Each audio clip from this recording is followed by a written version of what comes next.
তা করবেন। আর আমার আপনার ঈমান কিভাবে নষ্ট হচ্ছে সেটা তো আপনারা বুঝেছেন। ওযু করার পরে যেমনি ভাবে ওযু ভেঙে যায়, ওযু ভঙ্গের কিছু কারণ আছে, ঠিক তেমনি ভাবে ঈমান আমল করার পরে এমন কিছু কর্ম আছে যেগুলো করলে ঈমান ভেঙে যায়। আমরা ওযু ভঙ্গের কারণ সাক্ষী এটা জানি, কিন্তু ঈমান ভঙ্গের কারণ কই কি এটা আমরা জানি। শিরক যদি কোনো মানুষ আল্লাহর সাথে অংশীদার স্থির করে তার ঈমান ভেঙে যায়। তারপরে কোন কাফিরকে যদি কেউ কাফের মনে করে না, কাফের অথচ আমি কাফের মনে করি না, আমার ঈমান ভেঙে গেছে। নবী করিম সাল্লাল্লাহু আলাইহি ওয়াসাল্লামের ফয়সালার তুলনায় অন্য কারো ফয়সালাকে উত্তম মনে করা, ঈমান ভেঙে যাবে। নবীজির আনিত কোন বিধানকে যদি কেউ অপছন্দ করে তার ঈমান ভেঙে যাবে। দ্বীনের কোন বিধান নিয়ে যদি কেউ ঠাট্টা মশকারি করে তার ঈমান ভেঙে যাবে। যারা জাদু করে, জাদু বিভিন্ন এলাকাতে এই ধরনের মানুষ আছে, জাদু করে যারা, যে জাদু করে ওর ঈমান নেই, তার ঈমান ভেঙে যাবে। মুসলমানের বিরুদ্ধে কাফেরদেরকে সমর্থন এবং সহযোগিতা করা, এর কারণে ঈমান ভেঙে যায়। দ্বীন শরীয়ত থেকে যারা মুখ ফিরিয়ে নেয়, এর কারণে মানুষের ঈমান কি ভেঙে যায়। এগুলো বেশিরভাগ আমার আপনার ভিতরে আছে। তো ভাই, ঈমান রক্ষা করতে হবে, ঈমান রক্ষা করতে হবে। যে সমস্ত সম্প্রদায়, যে সমস্ত ফেরকা এমন মতবাদ লালন করে যে মতবাদ মেনে চললে আমার আপনার ঈমান ভেঙে যাবে, আল্লাহর ওয়াস্তে করজোড়ে বলবো আমরা ওই সমস্ত ফেরকা, ওই সমস্ত মতবাদ থেকে আমরা দূরে থাকবো, ওদেরকে আমরা ঘৃণা করে প্রত্যাখ্যান করব। শেষ কথা, বর্তমানে হিজবুত তাওহীদ নামে একটা কুফরি সংগঠন, এটা আপনারা অনেকেই শুনেছেন, বিশেষ করে যারা এই মিডিয়ার সাথে সম্পর্ক, পেপার পত্রিকা পড়েন আপনারা অনেকেই জানেন। এটা একটা কুফরি মতবাদ, এটা একটা বাতিল ফেরকা। বিস্তারিত এখন বলবো না, ওদের ন্যূনতম দুই একটি আকীদার কথা বলেই আমি আলোচনা শেষ করছি।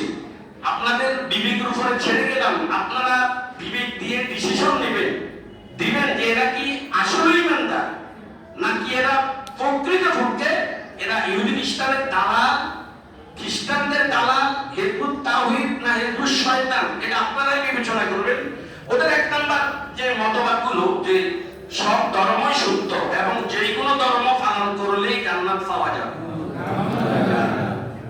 যে কোনো সব ধর্ম সত্য। আচ্ছা, আপনারা কি বলেন? আল্লাহ পাক কোরআনে কি বলেছেন? ইন্নাদ দীনা ইনদাল্লাহিল ইসলাম, আল্লাহর কাছে একমাত্র মনোনীত ধর্ম কি ইসলাম। ছাড়া আর কোন ধর্ম আল্লাহর কাছে কি নয়, গ্রহণযোগ্য নয়। কিন্তু এই হিজবুত তাওহীদ তথা হিজবুত শয়তান, এটা এদের আকীদা, এদের বইতে লেখা আছে, এখানে কাগজ আছে, কাগজ নেবেন, রেফারেন্স আছে, হাওলা আছে, আপনারা এটা সংগ্রহ করবেন। এটা এদের মতবাদ, এদের বিশ্বাস। দ্বিতীয় নম্বর, তারা বলে শ্রীকৃষ্ণ, বৌদ্ধ, রামচন্দ্র, যুধিষ্ঠির আল্লাহর নবী ছিল। এদের কিতাবের রেফারেন্স আছে, এখানে হাওলা আছে। এটা এদের ধারণা শ্রীকৃষ্ণ, বুদ্ধ, রামচন্দ্র, যুধিষ্ঠির এরা কখনো আল্লাহর নবী ছিল না। এটা আল্লাহ পাকের নির্বাচন। নবী কারা হবে, রাসূল কারা হবে, এটা কি কোনো মানুষের নির্বাচিত ব্যক্তি নবী হয়েছেন নাকি আল্লাহর নির্বাচিত ব্যক্তিরা নবী হয়েছে? এটা হলো তাদের মতবাদ। দ্বিতীয় নম্বর, ওরা যেটা বলে নামাজ, রোজা, হজ, যাকাত ইবাদত নয়, এগুলো সেনাবাহিনীর প্রশিক্ষণ। এটা কি নয়? নামাজ, রোজা এটা কি নয়? এটা আর্মি আর সেনাবাহিনীর প্রশিক্ষণ। ফেরা হাজিরিন, ওরা আরো একটা কথা বলে যে ওদের এই হিজবুত তাওহীদের যে আবিষ্কার, ওর নাম হলো বাইজিদ ফন্নি। বাইজিদ খান ফন্নির আনুগত্য ছাড়া কোন মুমিন মুসলমান জান্নাতে যেতে পারবে না, ওর আনুগত্য ছাড়া। আল্লাহ, তো এবারে আপনাদেরকে কি বলবো, ওরা বলে কোরআন ছাড়া অন্যান্য ধর্মগ্রন্থ দ্বারা বিচার বিধান ফয়সালা করা যাবে। মানে কোরআন ছাড়া অন্যান্য ধর্মগ্রন্থ দ্বারা বিচার ফয়সালা ইত্যাদি করা যাবে। তারপরে আমাদের ধর্মের কাজ নয়, এটা মানবতার ধর্ম।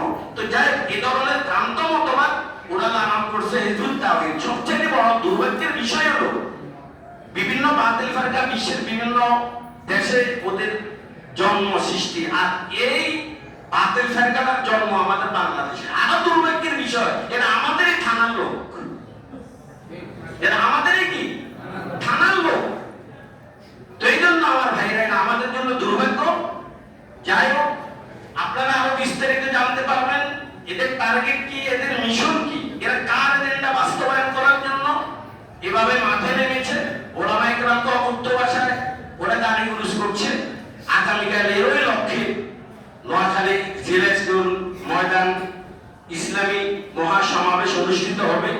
অবশ্যই আপনারা জানেন, দলবদ্ধভাবে যদি ঈমান রক্ষা করতে চান, আল্লাহর ওয়াস্তে ঈমান রক্ষা করতে চান, দলবদ্ধভাবে ইনশাআল্লাহ আগামীকাল আপনারা সকলেই সেখানে যাবেন। সকাল 10টা থেকে অনুষ্ঠিত হবে। ঈমান রক্ষা করতে হবে, ঈমান সবার আগে। এই কথাটা বলেন তো, আবার বলেন, ঈমান ঈমান ঠিক জান্নাতে যেতে চাইতো আমল ভুলবেন, এটা নাই থাকুক। শুধু ঈমানটা যদি আপনার ঠিক থাকে, আপনি ফরজ আদায় একদিন একদিন কোথায় যাবেন? মুসলমান জান্নাতে যায়, এটা ইহুদি খ্রিস্টান কি পছন্দ করে? এটা না, এক এক দালালকে ওরা আমাদের ভিতরে অনুপ্রবেশ করিয়ে আমাদের ঈমানকে নষ্ট করার জন্য ওরা বসে আছে। আল্লাহ আমাদের পুরা মুসলিম জাতিকে